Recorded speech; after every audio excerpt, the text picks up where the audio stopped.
మాతృదేవోభవ. అమ్మ ప్రేమ కన్న కమ్మదనము లేదు, తెలుగు భాష కన్నా తేనెలేదు, దినసేవ కన్న తీర్థయాత్రయలేదు, దైవభక్తి కన్నా ధనము లేదు. మండలి వెంకటకృష్ణారావు గారి శత జయంతి అంటే ఒక గాంధేయవాదానికి జరుగుతున్న శత జయంతి, సహస్ర జయంతి, ఒక నిరాడంబర జీవనానికి జరుగుతున్నటువంటి సత్కారం. ఆదర్శాలని ఆరాధించడం కాకుండా ఆచరించినటువంటి సిద్ధాంతానికి జరుగుతున్న సత్కారం.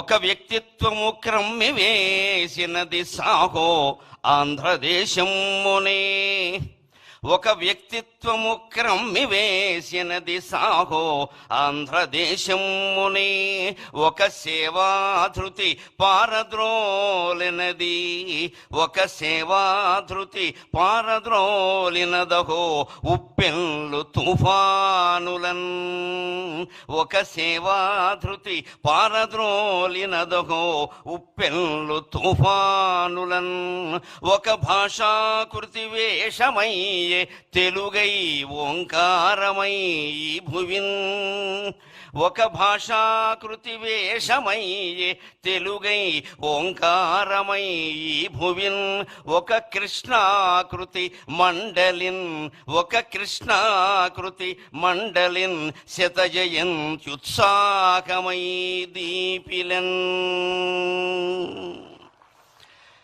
భూమండలాన్ని వసుధ అంటారు తెలుగులో. వసుధ అంటే వసువుల్ని ధరించింది అని అర్థం. వసువులు అంటే బంగారం, వెండి, నవరత్నాలన్నీ వస్తాయి. ఈ వసుధలో చాలా ముఖ్యమైన అక్షరం ఇది. వా తీసేసినా సుధా ఉంటుంది, నష్టం లేదు. ధా తీసేసినా వసు ఉంటుంది, బంగారం అని అర్థం, నష్టం లేదు. కానీ వసుధలో ఏం తీయకూడదు అంటే సు అనేది తీయకూడదు. వసుధలో సు తీస్తే వధ మిగులుతుంది. అస్సు అంటే మంచి, ఆ మంచితనం మూర్తీభవించిన సు అనేటువంటి వర్ణము సువర్ణమే మండలి వెంకటకృష్ణారావు గారు. అవనిలో ఉండే మంచితనం అంతా గడ్డ కట్టి ఆయన అవనిగడ్డలో పుట్టాడు.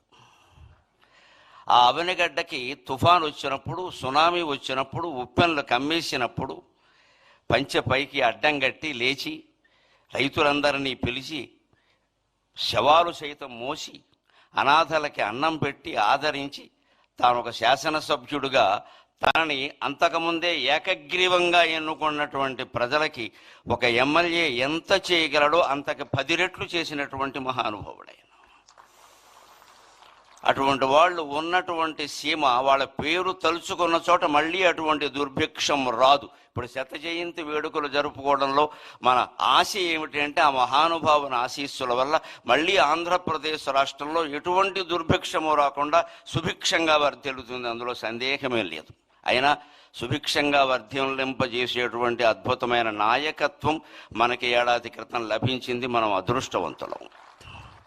నిజంగానే నాకు పద్మశ్రీ రాగానే అప్పుడు ప్రభుత్వాన్ని గురించి నేను మాట్లాడాను, కానీ మొట్టమొదట ఫోన్ చేసిన 10 మందిలో నారా చంద్రబాబు నాయుడు గారు ఉన్నారు. వెంటనే అప్పుడు ఆయన ప్రతిపక్ష నాయకుడు. వెంటనే ఫోన్ చేసి నరసింహారావు గారు చాలా సంతోషం, మీరు పద్మశ్రీ పొందారు, మాకు ఆనందంగా ఉంది అని చెప్పారు. వెంటనే అంతటి సహృదయం, కళలని సాహిత్యాలని పోషించేటువంటి నాయకుడు దొరకడం ఆంధ్రప్రదేశ్ చేసుకున్నటువంటి అదృష్టం. ఇంకొక మాట, కృష్ణారావు గారు లాంటి వ్యక్తులు కేవలం ఆశయాలని ఆరాధించలేదు, ఆచరించారు. గాంధేయవాదులమని చెప్పుకోవడం అంటే గాంధీ గారి కర్ర మా ఇంట్లో పెట్టి వెళ్ళారు, గాంధీ గారి చెప్పులు మా ఇంట్లోనే విడిచారు, గాంధీ గారి కళ్ళజోడు నేనే తుడిచా అని చెప్పుకోవడం కాదు. గాంధేయవాదాన్ని ఆచరించడమే నిజమైనటువంటి ఆరాధన. ఊరికే పూజలు పురస్కారాలు కాదు, దాన్ని ఆచరించామా లేదా, అనుసరించామా లేదా.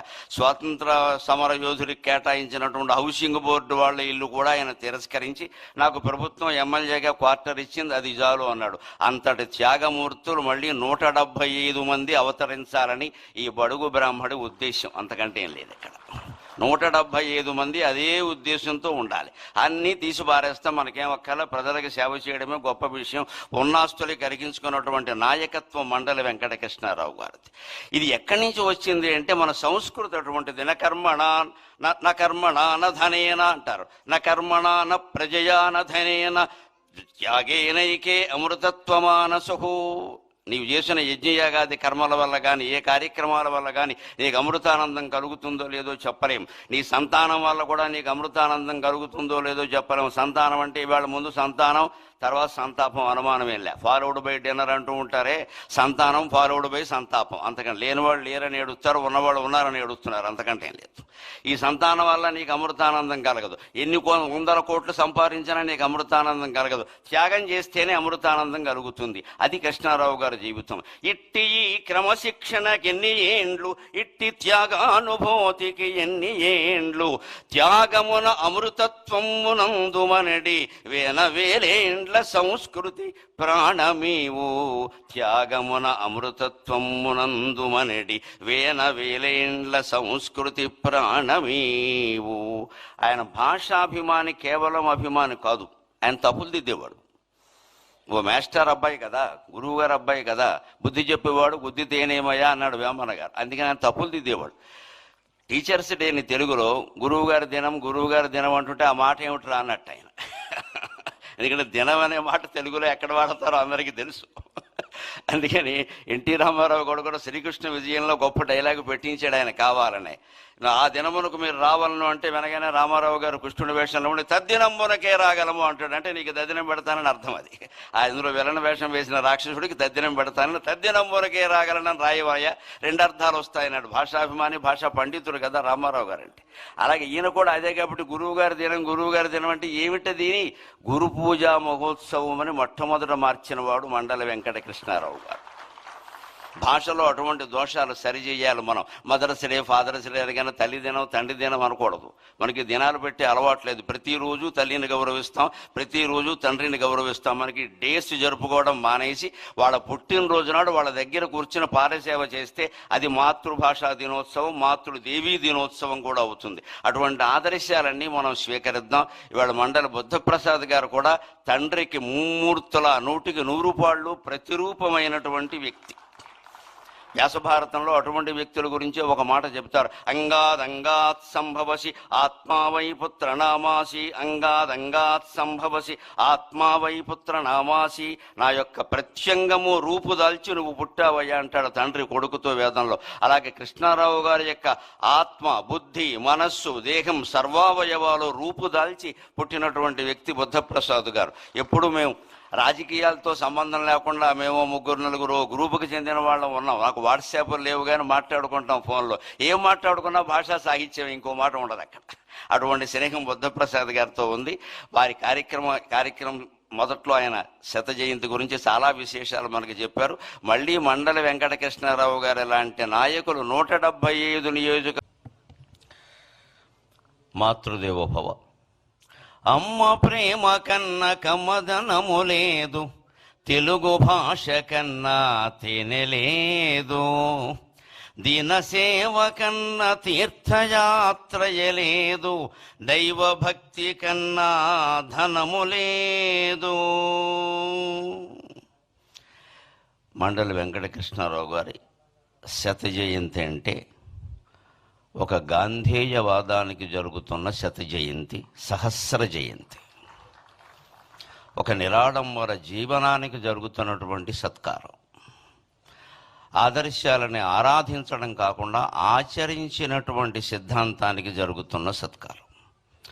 ఒక వ్యక్తిత్వము క్రమ్మి వేసినది సాహో ఆంధ్రదేశమునే, ఒక వ్యక్తిత్వము క్రమ్మి వేసినది సాహో ఆంధ్రదేశమునే, ఒక సేవాధృతి పారద్రోలినది, ఒక సేవాధృతి పారద్రోలినదహో ఉప్పెన్లు తుఫానులన్, ఒక సేవాధృతి పారద్రోలినదహో ఉప్పెన్లు తుఫానులన్, ఒక భాషాకృతి వేషమయ్యే తెలుగై ఓంకారమై భువిన్, ఒక భాషాకృతి వేషమయ్యే తెలుగై ఓంకారమై భువిన్, ఒక కృష్ణాకృతి మండలిన్, ఒక కృష్ణాకృతి మండలిన్ శతజయంత్యుత్సాహమై దీపిలన్.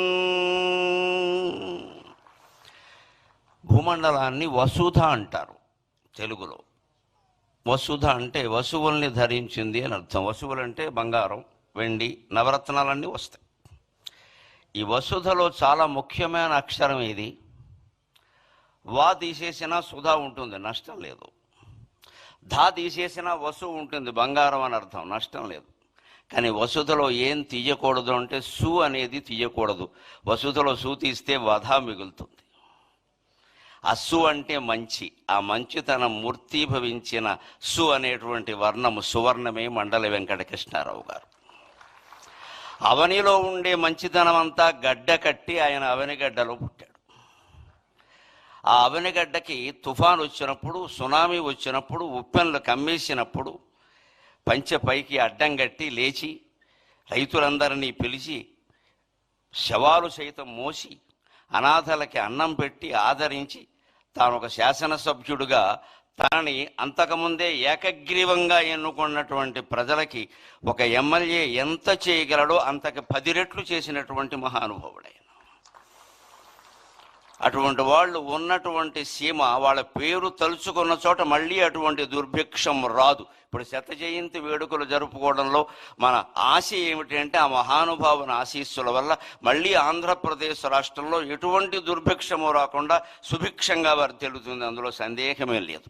అయినా సుభిక్షంగా వర్ధిల్లింపజేసేటువంటి అద్భుతమైన నాయకత్వం మనకి ఏడాది క్రితం లభించింది. మనం అదృష్టవంతులం.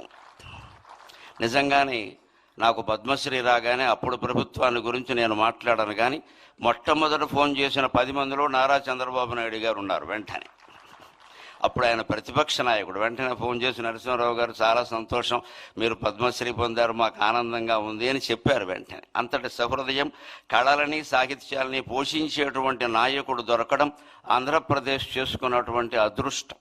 ఇంకొక మాట, కృష్ణారావు గారు లాంటి వ్యక్తులు కేవలం ఆశయాలని ఆరాధించలేదు, ఆచరించారు. గాంధీయవాదులమని చెప్పుకోవడం అంటే గాంధీ గారి కర్ర మా ఇంట్లో పెట్టి వెళ్ళారు, గాంధీ గారి చెప్పులు మా ఇంట్లోనే విడిచారు, గాంధీ గారి కళ్ళజోడు నేనే తుడిచా అని చెప్పుకోవడం కాదు.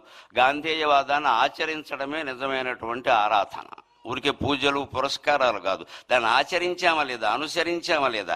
స్వాతంత్ర సమర యోధుడికి కేటాయించినటువంటి హౌసింగ్ బోర్డు వాళ్ళ ఇల్లు కూడా ఆయన తిరస్కరించి నాకు ప్రభుత్వం ఎమ్మెల్యేగా క్వార్టర్ ఇచ్చింది, అది చాలు అన్నాడు. అంతటి త్యాగమూర్తులు మళ్ళీ 175 మంది అవతరించాలని ఈ బడుగు బ్రాహ్మడి ఉద్దేశం, అంతకంటే ఏం లేదు. ఇక్కడ 175 మంది అదే ఉద్దేశంతో ఉండాలి.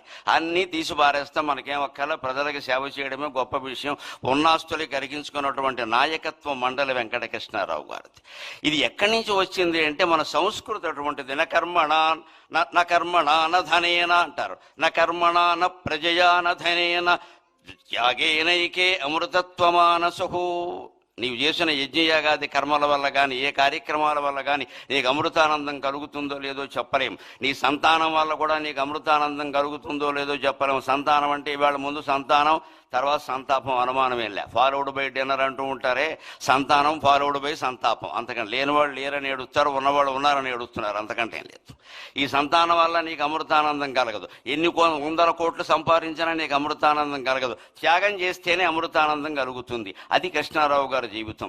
ఇట్టి ఈ క్రమశిక్షణకి ఎన్ని ఏండ్లు, ఇట్టి త్యాగానుభూతికి ఎన్ని ఏండ్లు, త్యాగమున అమృతత్వమునందుమనడి వేలేండ్ల సంస్కృతి ప్రాణమీవు, త్యాగమున అమృతత్వమునందుమనడి వేలేండ్ల సంస్కృతి ప్రాణమీవు. ఆయన భాషాభిమాని, కేవలం అభిమాని కాదు, ఆయన తప్పులు దిద్దేవాడు. ఓ మాస్టర్ అబ్బాయి కదా, గురువు గారు అబ్బాయి కదా, బుద్ధి చెప్పేవాడు, బుద్ధి తేనేమయ్యా అన్నాడు వేమన్న గారు. అందుకని ఆయన తప్పులు దిద్దేవాడు. టీచర్స్ డేని తెలుగులో గురువు గారి దినం అంటుంటే ఆ మాట ఏమిట్రా అన్నట్టు ఆయన.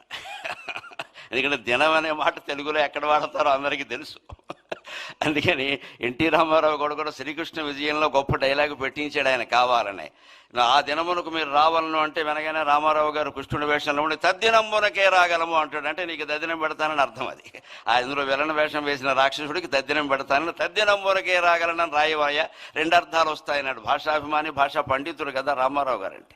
అలాగే ఈయన కూడా అదే. కాబట్టి గురువు గారి దినం అంటే ఏమిటది? గురు పూజా మహోత్సవం అని మొట్టమొదట మార్చిన వాడు మండలి వెంకటకృష్ణారావు గారు. భాషలో అటువంటి దోషాలు సరిచేయాలి. మనం మదర్స్ డే, ఫాదర్స్ డే అనగానే తల్లి దినం, తండ్రి దినం అనకూడదు. మనకి దినాలు పెట్టి అలవాట్లేదు. ప్రతిరోజు తల్లిని గౌరవిస్తాం, ప్రతిరోజు తండ్రిని గౌరవిస్తాం. మనకి డేస్ జరుపుకోవడం మానేసి వాళ్ళ పుట్టినరోజు నాడు వాళ్ళ దగ్గర కూర్చుని పారసేవ చేస్తే అది మాతృభాషా దినోత్సవం, మాతృదేవీ దినోత్సవం కూడా అవుతుంది. అటువంటి ఆదర్శాలన్నీ మనం స్వీకరిద్దాం. ఇవాళ మండలి బుద్ధప్రసాద్ గారు కూడా తండ్రికి ముమ్మూర్తుల 100కి 100 పాళ్ళు ప్రతిరూపమైనటువంటి వ్యక్తి.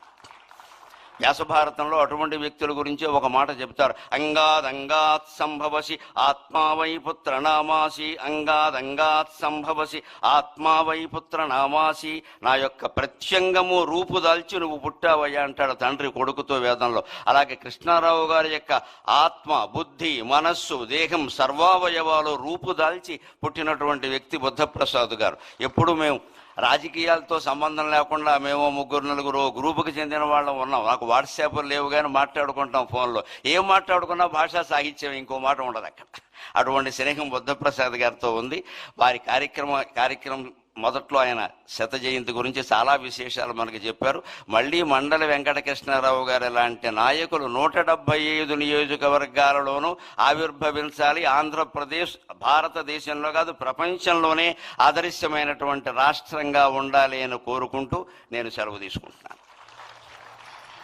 పద్మశ్రీ గరికపాటి నరసింహారావు గారికి హృదయపూర్వక